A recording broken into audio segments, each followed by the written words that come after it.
बऱ्याच दिवसांनंतर सोलापूरमध्ये आलोय। आजपर्यंत ज्या ज्या वेळेला आलो त्यावेळेला मी कोणासाठी आलो होतो तुम्हाला माहिती आहे, आणि आज जे आलो ते त्यांना डाडा म्हणून सांगायला आलेलो आहे। शिंदे साहेब, आपण बाळासाहेबांची आठवण काढली आणि तुम्हालाही कल्पना असेल की सुशील कुमारजी आणि आपले बाळासाहेब हे अतिशय जवळचे मित्र। या दोघांनी एक पथ्य जरूर पाळलं की राजकारण आणि आपली मैत्री यांची भेसळ नाही होऊ दिली। जी मतभिन्नता होती ती बाळासाहेबांनी पण आणि सुशील कुमारजींनी पण न लपवता सगळ्यांसमोर मांडली आणि मैत्री पण जपली। हल्ली कोणाला मित्र म्हणायचं सांभाळावी लागते, कारण हल्लीचे मित्र हे सगळे पाठीत वार करणारे आहेत। तुमच्याकडे भाकड जनता पक्षाचे नेते येऊन गेले, बरोबर आहे ना? कारण शिवसेना प्रमुख त्यांना काय म्हणायचे? कमळाबाई। आणि कमळाबाईचे एक नेते नरेंद्र मोदीजी येऊन गेले। सध्या सगळीकडे फिरतायत, महाराष्ट्रभर फिरतायत, देशभर फिरतायत आणि लोकांच्या कोपऱ्याला गुळ लावण्याचं काम जोरात चालू आहे। 14 सालापासून कोपऱ्याला गुळ लावतायत। आता कोपऱ्याला गुळ कसा लागल्यानंतर काय होतं? धड चाटतं पण येत नाही आणि गुळ म्हटलं ती काढता पण येत नाही। 14 ला लावला होता 19चा गुळ, 19 ला लावला 24चा, आता डायरेक्ट 2047। आज ते जे काय बोलले त्यांच्याबद्दल मी बोलणार आहेच। नाही, नकली सेना बोलल्यानंतर मी काय सोडतोय असं वाटलं काय त्यांना? पण उद्या मोदीजी धाराशिवला येत आहेत, म्हणजे त्यांच्या लेखी उस्मानाबाद, कारण अजूनही आपण नामांतर केलं, त्यांनी नाही केलं। पण मोदीजी उद्या तुम्ही धाराशिवला येत आहे। एक तर माझी जाहीर मागणी आहे की तुम्ही जसं समुद्राच्या तळाशी जाऊन एक नाटक करून आला होतात, द्वारका द्वारका म्हणून, आम्ही जय श्रीराम म्हणतो, आम्ही जय श्रीकृष्ण बोलतो, आम्ही बजरंग बली की जय बोलतो, पण उद्या धाराशिवला येत आहे तर माझ्या भवानी मातेच्या मंदिरात दर्शन घेऊन या। आणि मोदीजी, तुम्ही धाराशिवला येतच आहात, आजपर्यंत कधी तुम्ही भवानी मातेचं दर्शन घेतलं नाही, निदान उद्या तुमच्या भाषणाची सुरुवात करताना माझ्या भवानी मातेचं जे काही तुमच्याकडे लिहून दिलेलं असेल तुमच्या भाषण लिहिणाऱ्यांनी, ते कौतुक तरी करा। तुळजा भवानीचे आशीर्वाद घेऊन असं काहीतरी बोला। आणि जर तुम्ही बोलला नाहीत तर तुमच्या मनात माझ्या महाराष्ट्राबद्दल आणि माझ्या भवानी मातेबद्दल आकस आहे असं संपूर्ण महाराष्ट्र समजेल। आणि जर तुम्ही बोललात तर तुमचा नोकर जो निवडणूक आयोग बसलेला आहे त्याला म्हणा, माझ्या शिवसेनेचं जे मी मशाल गीत केलं त्याच्यात जय भवानी जय शिवाजी, त्यातल्या जय भवानीला तो आक्षेप घेतलाय, त्याला म्हणा घरगड्या तू तो आक्षेप बाजूला काढ। आणि जर गुन्हा दाखल होणार असेल तर उद्धव ठाकरेंबरोबर नरेंद्र मोदींवरती सुद्धा गुन्हा दाखल झाला पाहिजे। एक तर उद्या तुम्ही जय भवानी बोला, नाहीतर नका बोलू। महाराष्ट्र वाट बघतोय, महाराष्ट्र वाट बघतोय। हे सगळीकडे त्यांचे जे काही चालले थोतांड, आज परत एकदा ते आपल्या शिवसेनेला, ज्या शिवसेनेने आज या सगळ्या माझ्या भगव्या टोप्या नाही आहेत, ह्या मशाली आहेत पेटलेल्या, या मशाली पेटल्या आहेत। आणि कालपर्यंत तुम्ही आमचं प्रेम अनुभवलत, आता मशालीची धग काय असते ते बघा। या मशालीच्या धगेमध्ये तुमचं कमळ नुसतं मळ राहिलाय, ते कसं कोमेजतं ते बघा। आणि तुम्ही कोण आम्हाला सर्टिफिकेट देणार आहे? अहो, जेव्हा शिवसेनेचा जन्म झाला 66 साली, शिवसेना प्रमुखांनी भूमिपुत्रांच्या न्याय हक्कासाठी म्हणजे मराठी माणसासाठी आणि मराठी अस्मितेसाठी महाराष्ट्राच्या अस्मितेसाठी शिवसेनेला जन्म दिला, तेव्हा मोदीजी एक तर तुम्ही कुठेतरी हिमालयात असाल किंवा कुठल्या तरी रेल्वे स्टेशनवर असाल. नाही, नक्की तुमचं काहीच कळत नाही आम्हाला. आणि आज तुम्ही आमच्याकडे येऊन ज्या शिवसेना प्रमुखांनी काळात म्हणजे अटलजी तेव्हा तुम्हाला केराच्या टोपलीत टाकायला निघाले होते, राजधानी होगा असं म्हणून तुम्हाला उचलून फेकत होते. केराच्या टोपलीत जर का गेला असतात तर मोदीजी 10 वर्ष तुम्हाला जी भोगायला मिळाली ती भोगायला मिळाली नसती. आणि तुमच्यासाठी आज तमाम शिवसैनिकांनी, जसं प्रणिती तू बोललीस, सोलापूरकरांनी, अख्ख्या महाराष्ट्राने, अहो काय गंमत आहे 48 पैकी 42 खासदार निवडून देण्याचं. पण शिवसेना बरोबर होती म्हणून तुम्ही त्या तख्तावरती बसला. आता शिवसेना तुमच्या सोबत नाही, त्या तख्तापर्यंत तुम्ही पोहोचू शकत नाही, पोहोचू देणार नाही. आणि संकट काळामध्ये मदत करणाऱ्या शिवसेनेला तुम्ही नकली शिवसेना म्हणता. अहो तुमच्या भारतीय जनता पक्षाचा भाकड आणि भेकड जनता पक्ष झालेला आहे. प्रत्येक ठिकाणी माणसं पैसे देऊन गोळा करावे लागत आहेत. इकडे मी तुम्हाला सगळ्यांना विचारतो, एक तरी माणूस कोणी भाडकाऊ आहे काय? तुम्ही स्वतःहून आलात ना, स्वतःची पदरमोड करून आलात ना. बघा मोदीजी, असं प्रेम, याला प्रेम म्हणतात. आज जणू काही देशातले सगळे पक्ष प्रश्न संपलेले आहेत आणि फक्त महाराष्ट्रामध्ये शिवसेना हाच आपला दुश्मन आहे. नाही, टरबूजाचं काय करायचं तुम्हाला माहिती आहे? अरे पण टरबूज असताना ते उन्हाळ्यात कामी तरी येतं, हे दुष्काळात 13वा महिना आहे. आणि टरबूज नाहीच आहे. ते दिवाळीमध्ये काय चिरडता तुम्ही? चिराट. मग आले तेव्हा टरबूज होते, आता पाव उपमुख्यमंत्री झालेत की नाही चिराट? मग होता केवढा, झाला केवढा. पण असं हे सगळीकडे जे यांचं चाललेलं आहे थापेबाजीचं. अहो मोदीजी, तुम्हाला ही आमची कडवट देशाभिमानी हिंदुत्ववादी शिवसेना नकोय. तुम्ही कोणाचा प्रचार करतात माहिती आहे तुम्हाला? काल रत्नागिरीमध्ये मी बोललो की 14 साली आणि 19 साली मोदीजींबद्दल आम्हालाही अभिमान होता. काय ती छाती, काय ती दाढी, एक अकेला सब पे भारी. आता एक अकेला सब पे भारी, आजूबाजूला भ्रष्टाचारी. कुठून ही अवदासा सुचली तुम्हाला काय कळत नाही आम्हाला. पण मुद्दामून आम्ही जरा 2 वेळा कागद पडत होता तरी सुद्धा हातात ठेवल्या करणे नाव जरा विचित्र आहे. आमच्यासारखे कडवट शिवसैनिक जे देशासाठी, सुशील कुमारजी तुम्ही जे बोललात ना, सर्व धर्म समभाव, शिवसेना प्रमुखांनी प्रत्येक वेळेला सांगितलं की आमचं हिंदुत्व आहे, आमचं राष्ट्रीयत्व आहे. जो या देशाला आपला मानतो तो आमचा आहे. आणि अशी यांना शिवसेना नकोय. ही यांना नकली शिवसेना वाटते. पण मी तुम्हाला सगळ्यांना सांगतो, तुम्ही यूट्यूब बघता का? मग घरी गेल्यावरती इकडे नका चालू करू, नाही तर माझं भाषण अर्धवट राहील. घरी गेल्यानंतर मुद्दामून ते रवीश कुमार म्हणून आहेत पत्रकार, त्यांनी आज एक व्हिडिओ टाकलेला आहे, भारत का सबसे बड़ा सेक्स स्कॅन्डल. बाजूच्या राज्यातला एक काय त्याचं नाव, प्रज्वल रेवन्ना, मला असं वाटतं देवेगौडांचा नातू, माहिती आहे ना. आणि त्याचे कितीतरी असे पाहून ते व्हिडिओ बाहेर आलेत. आणि मोदीजी स्टेजवरनं त्यांना सांगतायत की या प्रज्वलला मत दिलं म्हणजे माझे हात बळकट होतील. हे असे तुमचे कळकट हाताचे बळकट हात, हे अशी माणसं तुम्हाला पाहिजेत. ही संस्कृती तुम्ही जपलीत. अरे अटलजींचा आत्मा तिकडे रडत असेल ढसाढसा की कोणाच्या नाकर्त्याच्या हातामध्ये आज भारतीय जनता पक्ष आहे. बरं, ही घराणेशाही त्यांना चालते.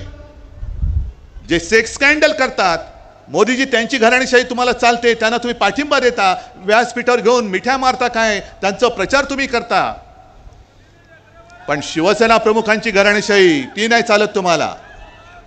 अहो आमची घराणेशाही जनता बघेल. आणि मी अनेकदा त्यांना आव्हान दिले, आज सुद्धा तुमच्या साक्षीने देतो, सोलापूरच्या साक्षीने देतो. मला अभिमान आहे माझ्या आई वडिलांचा. आणि मोदीजी, मी माझ्या 7 पिढ्यांचा पूर्ण इतिहास मांडायला तयार आहे. तुम्ही तुमच्या 7 पिढ्यांचा मांडा आणि जनतेला ठरवू द्या कोणती घराणेशाही पाहिजे ती. माझी तयारी आहे, चला होऊन जाऊ द्या. आज सुद्धा ते आले, कारण आता लोकांच्या मनामध्ये एक शंका, ही शंका नाहीये, हे सत्य आहे. कारण त्यांची जी 10 वर्षातली कारकीर्द बघितली, तर ती कारकीर्द बघितल्यानंतर 10 वर्ष त्यांनी जे काही केलं, आणि ते म्हणतात हा तो ट्रेलर होता, चित्रपट अजून बाकी आहे. मी या ट्रेलरमध्ये त्यांनी शिवसेना चोरली, गद्दारांच्या हातामध्ये दिली, हा ट्रेलर होता. म्हणजे इकडे या सभेत शेतकरी कोण आलेत का रे? आलेत ना.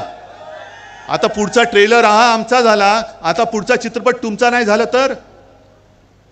म्हणजे जसं माझ्या शिवसेनेच्या 7/12वरती गद्दारांचं नाव लिहिलं, तसं तुमच्या 7/12वरती यांच्या सुटाबुटातल्या मित्रांचं नाव लिहिलं तर तुम्ही जाणार कुठे? आहे एक तरी यंत्रणा तुमच्या हातात राहील, तुमच्या पाठीशी राहील. आणि घटना बदलण्याचं जे काही यांचं स्वप्न आहे, म्हणून ह्यांना 400 पार करायचे होते. पण अश्वमेधाचा घोडा नव्हता यांचा, अश्वमेधाचं खेचर होतं, ते आडलेलं आहे आता. अरे अश्वमेधाला सुद्धा घोडा लागतो रुबाबदार, हे खेचर आहेत. गाढव म्हणा, काही म्हणा. आणि त्यांचं ओझं जे वाहतात त्यांना वाटतं तो घोडा आहे. आणि यांना घटना का बदलायची? यांना घटना का बदलायची? कारण यांच्या मनामध्ये महाराष्ट्राबद्दल जो आकाश आहे, म्हणून त्यांनी महाराष्ट्राची अस्मिता जपणारी शिवसेना संपवण्याचा नीच डाव करण्याचा प्रयत्न केला. जय भवानी या शब्दाला त्यांनी आक्षेप घेतला. आणि आता घटना का बदलायची माहितीये? ज्या महाराष्ट्राच्या सुपुत्राने डॉक्टर बाबासाहेब आंबेडकर, ज्यांना आपण महामानव म्हणतो, दैवत, एक साधा दलित कुटुंबामध्ये जन्मलेला माणूस एवढा बुद्धिमान होऊ शकतो आणि देशाची घटना लिहू शकतो, आणि त्या घटनेवरती आम्ही देश चालवायचा? नाही होणार. महाराष्ट्राच्या सुपुत्रांनी लिहिले, एका साध्या माणसाने लिहिलेली घटना, मोदीजी तुम्ही त्याच्यासाठी म्हणून तुम्ही बदलायला निघालेले आहे. पण तुम्हाला काय वाटतं? तुमच्या एकट्याच्या डोक्यात आलं म्हणून काय देशाच्या डोक्यात येईल? तुमच्यामध्ये जर का, भाजपामध्ये जर का हिम्मत असेल, तर ज्या घटनेवरती हात ठेवून तुम्ही शपथ घेतली, त्या घटनेला, ती घटना मोडण्यासाठी पुन्हा हात लावून बघा, संपूर्ण देश पेटून उठल्याशिवाय राहणार नाही. आकस आकस म्हणजे किती ठेवायचं मनामध्ये आकस? आज ते जे काय बोलतायत की आरक्षण रद्द करण्याचा मार्ग आम्हाला कदापि मंजूर नाही, हे घेऊन आम्हाला कदापि मंजूर नाही. चांगली गोष्ट आहे, टाळ्या वाजवायला चांगलं वाक्य. आरक्षण रद्द करण्याचा मार्ग तुम्हाला मान्य नाही, तर गेले 5 वर्ष माझ्या महाराष्ट्रामध्ये जे समाज आरक्षण पाहिजे म्हणून रस्त्यावरती उतरलेत. सुशील कुमारजी, मला वाटतं कदाचित या सोलापूरमध्ये अटलजींची सभा झाली होती, आणि त्या अटलजींनी वचन दिलं होतं धनगर समाजाला, बरोबर आहे ना, की माझं सरकार आल्यानंतर मी तुम्हाला आरक्षण देईन. पंढरपूरला दिलं होतं विठ्ठलाच्या साक्षीने. म्हणजे किती खोटं बोलायचं? अहो, विठ्ठलाच्या साक्षीने दिलेलं वचन तुम्ही, अटलजींची वर्ष गेली, यांची 10 वर्ष गेली, मध्ये माझा मराठा समाज उभा राहिला, पण आरक्षण द्यायला तयार नाहीत. आणि आरक्षणाला आम्ही धक्का लावणार नाही. मग द्यायचं होतं ना आरक्षण, आणि संपूर्णपणे हे आरक्षण देणं, 50% वरती जाऊन आरक्षण देणं, हे लोकसभेच्या हातामध्ये. मी वारंवार सांगितलेलं आहे, ज्याप्रमाणे त्यांनी दिल्ली म्हणजे केजरीवाल सरकारचे अधिकार कोर्टाने त्यांना दिल्यानंतरही तत्काळ लोकसभेमध्ये बहुमताच्या, 5वी बहुमताच्या जोरावरती तो निर्णय बदलला आणि दिल्ली सरकारचे, केजरीवाल सरकारचे अधिकार काढून घेऊन स्वतःच्या हातात घेतले. तसे माझ्या आरक्षणाच्या बाबतीचा निर्णय मोदीजी तुम्ही आजपर्यंत लोकसभेत का घेतला नाही, हे उद्याच्या सभेत आम्हाला सांगा. सांगा आम्हाला उद्याच्या सभेत. आरक्षण काढणं आम्हाला मंजूर नाही. अहो, आरक्षण काढण्याची हिंमत करून दाखवा तुम्ही. लोकांच्या मनामध्ये जी भीती आहे ती हीच भीती आहे की हे घटना बदलायला निघालेत. आरक्षणाचं, आमच्या न्याय हक्काचं काय होणार? आणि महाराष्ट्राच्या सुपुत्रांनी महामानव डॉक्टर बाबासाहेब आंबेडकरांनी लिहिलेली घटना, अरे त्यांच्या पोटामध्ये जे मुरडा उठतो तो तोच आहे की साध्या कुटुंबात जन्मलेला माणूस हा एवढा बुद्धिमान कसा होऊ शकतो, त्याला लोक दैवत मानतात. मी किती वेळा सांगतोय की तो अवतार हे सांगतो, पण मला अजून देव मानत नाही, पण बाबासाहेबांना दैवत मानतायत. या सगळ्या गोष्टीचा विचार केल्यानंतर मला काही जण विचारतात, जसं एक 4 दिवसापूर्वी मुंबईत वर्षा गायकवाड आली होती घरी, मला प्रेसने विचारलं शिवसेनेची मतं काँग्रेसला ट्रान्सफर होणार का. म्हटलं का नाही होणार, कारण काँग्रेसच्या हातामध्ये आज मशाल आहे, त्याच्यामुळे हातामध्ये मशाल घेऊन आम्ही विजयाची तुतारी फुंकणार आहोत. काय प्रॉब्लेम आहे तुम्हाला, काय अडचण काय. भाजपा म्हणजे ब्रह्मदेव नाहीये. भाजपा म्हणेल तेच हिंदुत्व, भाजपा म्हणेल तोच देशप्रेमी, आणि भाजपच्या विरुद्ध बोलेल तो देशद्रोही. हे नाही, हे ब्रह्मदेव नाही आहात तुम्ही. आणि पुन्हा एकदा सांगतो मोदीजी, तुम्ही आम्हाला जे नकली म्हणून हिणवता आहात, नकली शिवसेना म्हणाला, मी परत सांगतो, नकली बोलायला ती तुमची डिग्री नाही आहे, ही असली शिवसेना आहे. आणि या शिवसेनेचा दणका काय असतो तो तुम्हाला 4 जूनला महाराष्ट्राच्या मतपेट्या उघडल्यानंतर कळेल. आज सोलापूरचे जे प्रश्न आहेत, आज महाराष्ट्र तहानेने व्याकुळ झालेला आहे. सोलापूरचे प्रश्न आहेत, पाण्याचा प्रश्न आहे. प्रणिती, तू सगळं व्यवस्थित सांगितलेलं आहेस. म्हणजे मी मुख्यमंत्री म्हणून जेव्हा प्रणिती बोलायची सभागृहात, ते मी ऐकलेलं आहे. आणि हाच आवाज आपल्याला लोकसभेमध्ये पाठवायला पाहिजे, हाच पाठवायला पाहिजे. आणि या भाकड जनता पक्षाची जी नीती आहे, वापरा आणि फेकून द्या, वापरा आणि फेकून द्या. शिवसेनेचा वापर केला, 14 साली पंतप्रधानपदी बसले, 14 सालीच ऑक्टोबरमध्ये अचानक आपली युती तोडून टाकली. काय कारण होतं. 19 साली सुद्धा पंतप्रधानपदी बसले. मी तुळजाभवानीची शपथ घेऊन सांगितलं की मी बाळासाहेबांना दिलेलं वचन आहे की शिवसेनेचा मी मुख्यमंत्री करून दाखवेन. आणि हे वचन अमित शहाना मी सांगितलं होतं, त्यांनी मान्य केलं होतं, पण मोडला शब्द.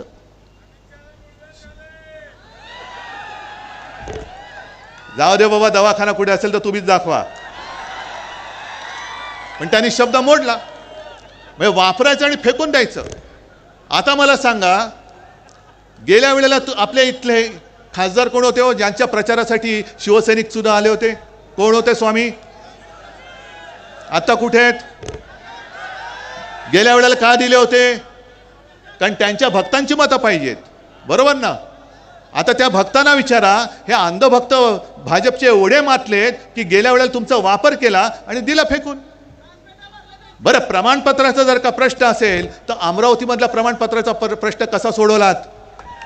कसा तुम्ही स्वामींचा का नाही सोडवलात? अरे स्वामी होते ना, स्वामी आहेत ना, हिंदुत्ववादी आहेत ना, मग सोडवायचा होता ना प्रश्न, का नाही सोडवलात तुम्ही? पण वापरा आणि फेकून द्या. त्या स्वामींना सुद्धा कळलं असेल की काय अघोर पाप माझ्याकडनं घडलेलं आहे. आणि स्वामीजी, तुम्हाला मी जाहीर सांगतोय, आता तुम्ही तुमच्या शक्तीने याने शाप देऊन टाका, द्या शाप यांना. 300 जागा मिळाल्यानंतर सुद्धा त्यांनी 370 कलम जरूर दूर केला. आम्ही पाठिंबा दिला. काश्मीरचा 370 कलम दूर केलं, शिवसेनेने पाठिंबा दिला, उघड पाठिंबा दिला. पण 370 कलम काढल्यानंतर सुद्धा अजूनही काश्मीरी पंडित काश्मीरमध्ये का जाऊ शकत नाहीत? अरे काय सगळी माहिती आहे हो, अपडेट तुमच्याकडे, अप टू डेट. अरे तुमच्याकडनं आम्हाला शिकलं पाहिजे बऱ्याचशा गोष्टी. नाही, हे बोलतात ते काय अगदीच काय खोटं नाहीये, कारण ते गाणं आहे ना, ये पब्लिक है सब जानती है. आम्हाला वाटतं आम्ही शहाणे आहोत, पण आमच्यापेक्षा तुम्ही कित्येक पटीने जास्त हुशार आहात. थांबा थांबा थांबा थांबा.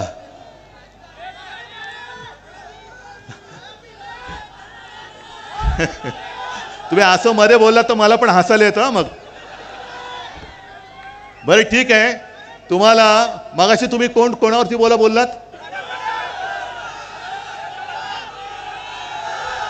काय ते तरबूज म्हणजे कोण? म्हणजे कोण? अरे म्हणजे मध्ये मी त्याला फडतूस बोललेले ते, आता नाही मी बोलत आहे, नाही तर सांगतील पुन्हा फडतूस बोलले. मी त्यांना फडतूस बोललो होतो, आता बोलत नाही. मी त्यांना कलंक पण बोललो होतो, पण आता बोलत नाही, कारण त्यांना फार वाईट वाटतं ते. त्यांनी परवा एक आमच्या इकडे विनोद केला रायगडमध्ये.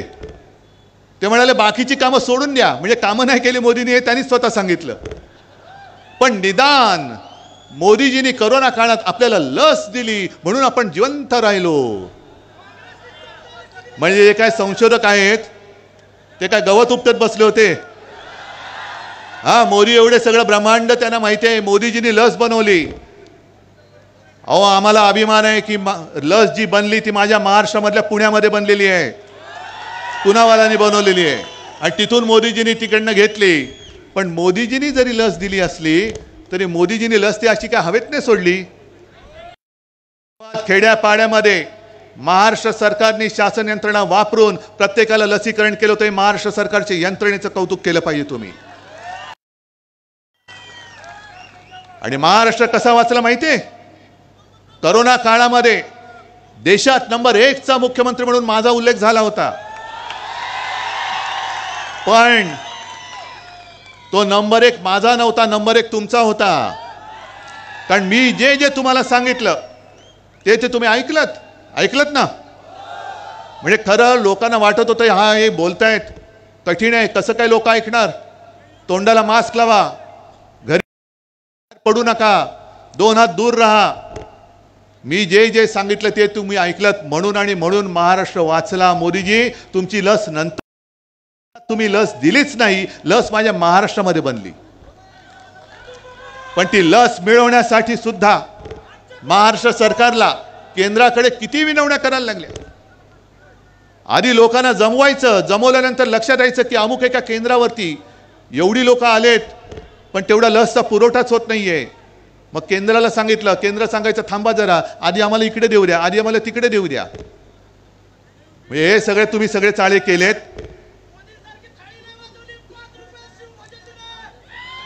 सगळं माहिती आहे तुम्हाला. बरं जाऊ दे, करोनाचा विषय तुम्हाला माहिती आहे.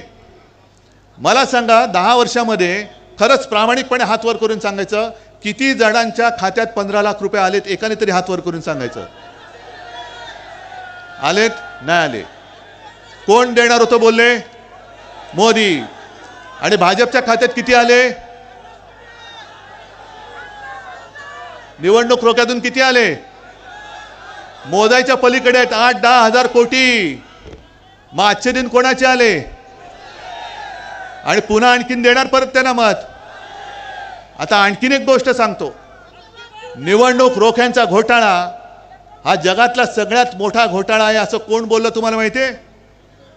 निर्मला सीतारामन ज्या अर्थमंत्री होत्या त्यांचे पती प्रभाकर, परकला प्रभाकर, त्यांनी सांगितलं की निवडणूक रोखे हा जगातला सगळ्यात मोठा घोटाळा आहे आणि त्यांनीच त्याला नाव दिलंय मोदी गेट. मोदीजी तुमच्या मंत्र्यांचे पती बोलतायत, आता पाठवा ना ईडी त्यांच्याकडे, पाठवा ना त्यांना तुरुंगामध्ये. आणि त्याच्या पलीकडे जाऊन सांगतो, जर कोर्टाने हा घोटाळा उघड केला नसता आणखीन 10,000 कोटीचे रोखे छापून तयार ठेवले होते, आणखीन देश लुटायला यांनी तयार ठेवला होता. कोरोना काळामध्ये पीएम केअर फंडाच्या नावाने जो लाखो करोड रुपयांचा घोटाळा केला तो वेगळाच आहे, तो वेगळाच आहे, त्याच्याबद्दल कोणी विचारायचं नाही. हा म्हणे प्रायव्हेट फंड आहे. प्रायव्हेट म्हणजे काय? पीएम म्हणजे कोण? आणि उद्या पंतप्रधान मोदी नसणार आहेत, मग तो फंड कोणाकडे जाणार आहे? आणि प्रणिती तू जे काय बोललीस की इथल्या शहरातल्या लोकांना सुद्धा इन्कम टॅक्स, सीबीआय, एक 4 जून पर्यंत थांबा, हे सगळ्यांचं आपल्या हातामध्ये येणार आहे. 4 जून पर्यंत थांबा. आणि हातात येणारे नाही, तुम्ही सांगायला पाहिजे की आम्ही हातात घेणार आहोत. जर मी तुम्हाला आज सांगितलं की कधीतरी या भारतीय जनता पक्षाचे फक्त जे 2 खासदार होते, कोणाला तरी स्वप्नात वाटलं होतं 300 खासदार येतील, 300 खासदार येतील वाटलं होतं? मग 2चे 300 होऊ शकतात. हे कोणी केले? तुम्ही, आम्ही आणि जनतेने केले. मग जे 2चे 300 करू शकतात ते 300चे पुन्हा 2 नाही करू शकत. आणि 2 खासदार तर आलेच पाहिजेत. 2 खासदार तर आलेच पाहिजेत. कोण 2? हे जे 2 फिरतायत दादागिरी करत, हेच 2 आले पाहिजेत. आणि त्यांच्यासमोर सुशील कुमारजी संपूर्ण आपलं इंडिया आघाडीचं सरकार बसलं पाहिजे. तमाम जे काय खासदार असतील, काय असतील 500 550, त्यातले 2 वजा करा आणि बाकी संपूर्ण इंडिया आघाडीचे खासदार आले पाहिजेत. कारण आजपर्यंत आम्हाला असं जे वाटत होतं की देशाला जर का मजबूत करायचं असेल तर एका हाती सरकार पाहिजे. पण एका हाती सरकार दिल्यानंतर आज जो काय अनुभव येतोय, आता एका पक्षाचं सरकार चालणार नाही, एका व्यक्तीचं तर मुळीच चालणार नाही. कारण एका व्यक्तीच्या हातामध्ये जर का सगळा देश दिला तर आजच जो हुकुमशाह बनलाय तो उद्या जुलमी हुकुमशाह होईल. तुम्ही आमच्यावरती जे टीका करता की इंडिया आघाडीचे जे चाललंय की दरवर्षी पंतप्रधान बदलायचा, अहो दरवर्षी पंतप्रधान बदलायचा हे तुम्हाला कोणी सांगितलं? बरं, बदलायचे की नाही बदलायचे ते आम्ही ठरवू ना. पण पुढची 50 वर्ष मीच एकटा पंतप्रधान पाहिजे, मैं और मेरा परिवार, म्हणजे मी आणि माझी खुर्ची, बाकी कोणीच परिवारामध्ये नाही. ही एकाधिकारशाही आम्ही या देशात चालू देणार नाही, अजिबात चालू देणार नाही. आणि आम्हाला देशामध्ये सरकार पाहिजे, होय मजबूत सरकार पाहिजे. पण देशातल्या सर्व राज्यांचा मान ठेवून एकत्रितपणे सगळ्यांना घेऊन सबका साथ सबका विकास, सबका साथ आणि दोस्तों का विकास करणारं सरकार नकोय, सबका विकास करणारं सरकार पाहिजे. जसं अटलजींनी चालवलं होतं सरकार, नरसिंहराव त्यांनी चालवलं होतं, मनमोहनजींनी चालवलं होतं, सगळे होतं ना. एनडीए तेव्हा एनडीए होता, त्याच्यानंतर मला वाटतं यूपीए होता. सुशील कुमारजी तुम्ही गृहमंत्री होतात, तेव्हाही सरकार चाललेलं होतं. मग सगळ्यांचं मिश्र सरकार हे उत्तम देश चालू शकत असेल तर आज देशाला मला असं वाटतं अशा संमिश्र सरकारची गरज आहे, हुकुमशाहीची गरज नाहीये. नकोय आम्हाला हुकुमशाह. नाही त्याची तर तुम्हीच हजामत करणार, मी कशाला घेऊ? मी चोरांवरती बोलत नाही, गद्दारांवरती बोलत नाही, ज्यांना दिल्लीवरनं चाव्या दिल्या जातात त्यांच्यावरती तर अजिबात बोलत नाही. पण आता तुम्ही सगळ्यांनी मला जरा जोशात सांगायला पाहिजे. मी मुद्दामून आलोय प्रणितीला, मला माहिती नाही मी किती तिच्यापेक्षा मोठा आहे वयाने. सुशील कुमारजी मला आशीर्वाद देतात, पण प्रणिती मी तुला वयाच्या याने आशीर्वाद द्यायला आलोय, हो आशीर्वाद द्यायला आलोय. प्रणिती तुला मी तुझा मोठा भाऊ म्हणून शुभेच्छा द्यायला आलोय, हो तुला शुभेच्छा द्यायला आलेलो आहे. आणि हे सगळे माझे तुझे सगळ्यांचे मोठे भाऊ, छोटे भाऊ, बहिणी, माता भगिनी इकडे बसलेले आहेत, हे सगळे इकडे तुला आशीर्वाद द्यायला आलेले आहेत. आणि आशीर्वाद नुसते शाब्दिक नकोय. हे जे काय मला माहित नाही उमेदवार समोरचा कोण आहे, बाहेरून पार्सल आणले म्हणतात, म्हणजे सगळं काही इकडनं जे बाहेर नेत आहेत, महाराष्ट्राचे उद्योग बाहेर नेत आहेत. पण कांद्यावरती निर्यात बंदी अजून आहे. तशी आता ही इथली जे काही बाहेरनं आलेले उमेदवार आहेत त्यांची निर्यात करून टाका, परत देऊन टाका. त्याच्यानंतर जे बाहेरची पार्सल जी येत आहेत इकडे ना, त्यांना सांगा इकडे सोलापूरकर समर्थ आहेत, सोलापूरचा जो माणूस आहे तो अस्सल सोलापूरकरालाच यावेळेला निवडून देणार. आणि सुशील कुमारजी तुमची कारकीर्द, तुमच्यावरती प्रेम करणारे असंख्य इकडे सोलापूरकर आहेत. आडाम मास्तर इकडे आलेले आहेत. मला आत्ता मगाशी भैया देशमुख भेटले, ते सुद्धा पाठिंबा द्यायला आलेले आहेत. सगळेच सोबत आलेले आहेत. राष्ट्रवादी आहे, आप आहे, सगळेजण एकत्र आल्यानंतर मला प्रणितीचा विजय नुसता साधा सुद्धा नकोय. तुम्ही मला हात वर करून सांगायला पाहिजे की समोरच्याचं डिपॉझिट जप्त करून आम्ही प्रणितीला विजय करून देणार आहे. ठरलं सगळ्यांचं? नक्की. मग विजयाच्या सभेला येऊ. चला, माझं वचन आहे, विजय झाल्यानंतर सुद्धा मी तुमच्या दर्शनाला आल्याशिवाय राहणार नाही. पण तत्पूर्वी प्रणितीला विक्रमी मताधिक्याने निवडून द्यायचं काम, ते पुण्य काम तुम्ही कराल ही खात्री बाळगतो आणि आपली रजा घेतो. जय हिंद, जय महाराष्ट्र.